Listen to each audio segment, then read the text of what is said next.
Well, this one goes out to the Gargoyle and Mr. Internet, who are in our audience tonight.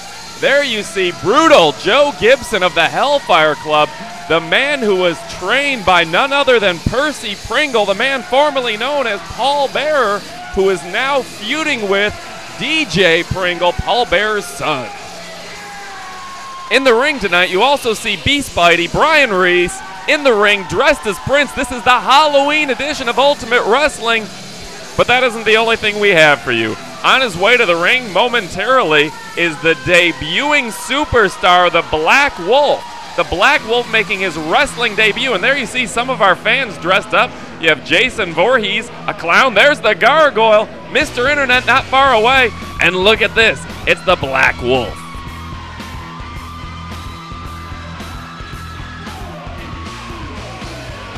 Now we're going to take you directly to the match. You see Joe Gibson, brutal Joe Gibson, about to tie up with the Black Wolf. I'm not sure why they call him black, but he definitely has the characteristics of a wolf in the ring. Black Wolf now squaring off with the larger Joe Gibson. Joe Gibson pushing that 300-pound mark. Just one of those big, bad superstars in Ultimate Wrestling. Joe's now quickly working over the arm of the Black Wolf. Black Wolf, oh, look at this maneuver by Joe Gibson. You can tell, although he's only been in the ring for a few years, he has a lot of the knowledge of a seasoned veteran. Definitely has the knowledge of a 10-year veteran in there, and Joe Gibson just really taking it to the Black Wolf. Larry David, yes, Larry D is our head official tonight. Now you see, looks like the Black Wolf is reversing this, taking it now to Joe Gibson. Black Wolf now showing us what he's got. It's interesting. You got to be a real superstar to debut in Ultimate Wrestling. Alexander Hurst III, our CEO, is only going to invest in what he thinks are the top young talent in independent scene today. And look at this. Joe Gibson quickly turns it around back on the Black Wolf. Larry D now checking to make sure that is not a chokehold. He's definitely got it clearly around the head, so that's a legal maneuver. A surprising legal maneuver by brutal Joe Gibson. I had the opportunity to talk to Joe Gibson earlier today, and apparently he's very upset with the PWI 500, who gave credit to Cyrus LeVay for breaking Jerry Reiner's neck. Obviously, Joe Gibson is feuding with the Black Sheep's Jerry Reiner right now, and it was Joe Gibson who, about a year ago, broke Jerry Reiner's neck, and Joe, brutal Joe, wants credit for having done that. And that's one thing I just don't trust about brutal Joe Gibson, is that he goes out there and he tries to break people's neck. On the sidewalk slam he had there just a moment ago, you could tell that he really put the pressure on the shoulder and upper neck of this Black Wolf, apparently trying to injure the man. Brutal Joe Gibson, just a disgrace in the ring, and that's why Percy Pringle does not want anything to do with Joe Gibson in terms of giving credit for who trained him.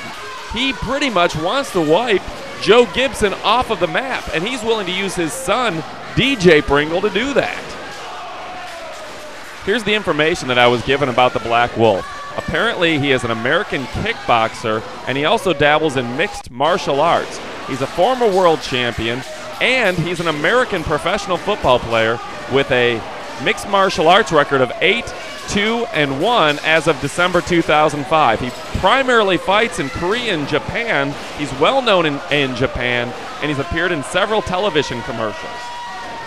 And I hate to break this up, folks, but apparently Alexander Hurst III's limousine is arriving outside the American Legion Hall. There you see the limousine arriving right in front of the arena. You can tell fans are excited. Things are going on right here in Ultimate Wrestling. Back to the match now. Joe Gibson goes for the cover. The 1-2, only gets the 2 count after a brutal DDT. You see on the far left outside of the ring, that's Red the Enforcer Anderson, the nephew of Ole Anderson, as well as Caesar.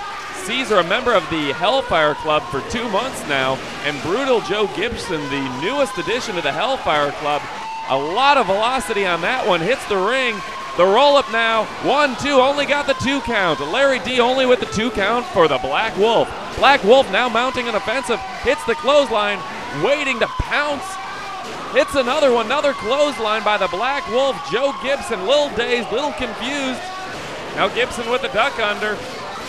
Oh, look at this. He's setting him up. Two-handed seated choke slam now. The 1, the 2, and only got the 2 count.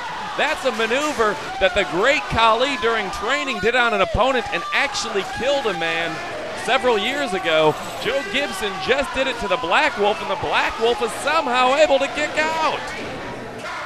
You know, I'm really surprised that we haven't seen the Hellfire Club interfere in this match. And look at this, Joe Gibson just in control of the Black Wolf, but he just can't, he doesn't seem like he can get that pin. Look at this, gonna go for another cover here. Larry D down, 1, 2, 2.5, not 3. He wasn't able to get that. And Red, the Enforcer Anderson, is just infuriated at ringside. An animated character right there. And look at that, Joe Gibson, a right hand to the referee. Larry D down. That's gonna be a disqualification for the Hellfire Club's Joe Gibson.